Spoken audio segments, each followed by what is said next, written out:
In the summer of 2011, students and researchers affiliated with NEAR centers across Canada gathered at the 11th Annual National Gathering of Graduate Students in Aboriginal Health Research and the Aboriginal Health Research Network Secretariat Conference held at the University of Regina and First Nations University of Canada.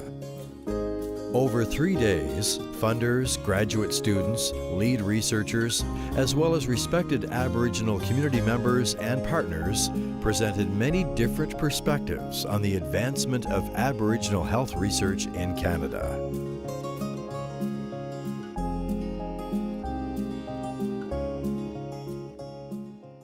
Without talking to people and being right there, seeing what they're doing, I don't think you really get the full perspective of what they're living, and it's really hard to kind of describe it and make recommendations if you haven't been there and seen it in all the different little aspects.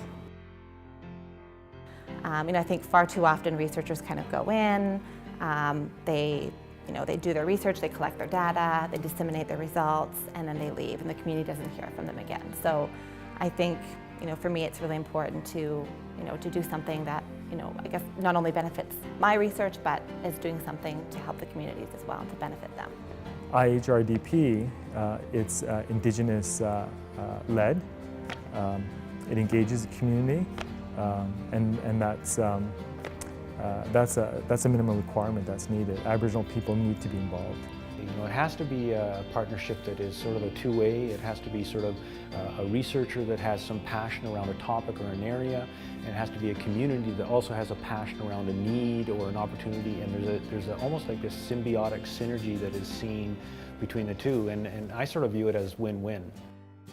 My research looks at knowledge, attitudes, beliefs, and behaviors related to dementia in First Nations people on Manitoulin Island, Ontario.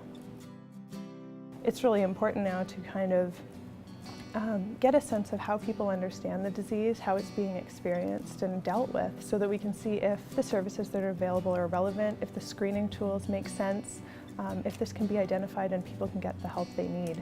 So we're hoping that by finding out what experiences people are having with dementia and with elderly relatives going through memory loss and cognitive change, if we can see what services they think they need, if they're getting the care they want, how their diagnosis process went, and if it's relevant to them. So hopefully that culturally safe interventions can be implemented.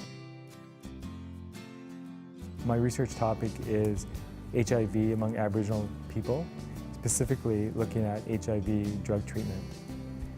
Aboriginal people, in comparison to non-Aboriginal people who are HIV infected, are not accessing the HIV drug treatment, and if they do access it, then they're not adhering to it in terms of these drugs, you should take them every day.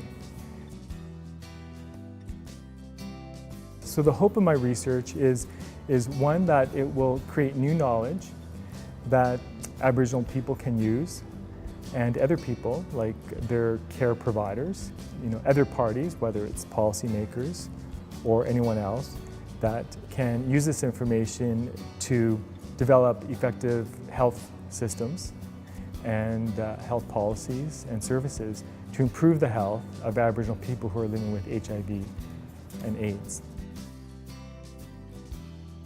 I'm actually looking at a particular policy called the Health Transfer Policy, which administers programs and services to First Nations communities, and they're supposed to sort of have more control and more self-determination over those services.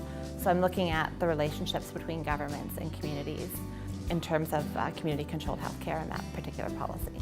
And so one of the things I'm really interested in as well is sort of this idea of knowledge transfer, knowledge translation, and how we can take ideas and research and put it into policy that's really beneficial for the communities.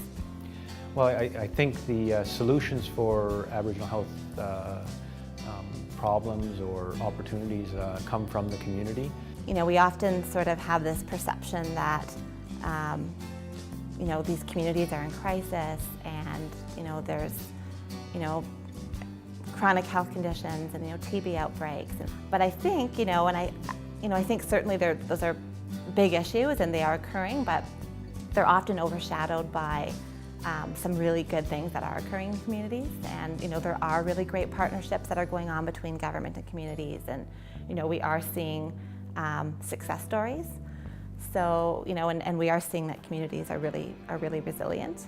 You just learn so much talking to people, and it's, I think, really getting at how much this is affecting people, and then learning that maybe people have different knowledge or different expectations for how this will go, and it really broadened my horizons and my way of looking at the problem and trying to see, okay, there's more acceptance here, or there's different perceptions, and these could really change how we approach care or something in the future. And I hope that the research that I conduct with Aboriginal populations, that it will improve the health at the end of the day.